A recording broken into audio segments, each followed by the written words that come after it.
Hello guys, ఎలా ఉన్నారు అందరూ? ఇవాల్టి మన వీడియోలో ఎర్త్ నుంచి మార్స్కి ఎంత డిస్టెన్స్ ఉంది.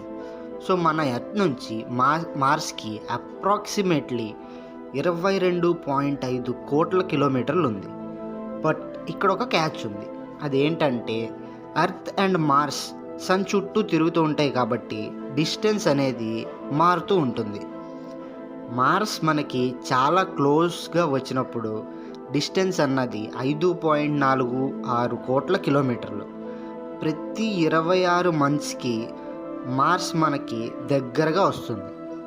అదే లాంగెస్ట్ డిస్టెన్స్ ఉన్నప్పుడు 40.1 క్రోర్స్ కిలోమీటర్స్, అంటే 40.1 కోట్ల కిలోమీటర్లు. లాంగెస్ట్ డిస్టెన్స్ ఎప్పుడు ఉంటుంది అంటే సన్కి ఒకవైపు ఎర్త్, ఇంకోవైపు మార్స్ ఉన్నప్పుడు అన్నమాట. ఇప్పుడు మనకున్న టెక్నాలజీతో మనం మార్స్ మీదకి వెళ్ళాలి అంటే 7 నుంచి 9 నెలలు పట్టుద్ది.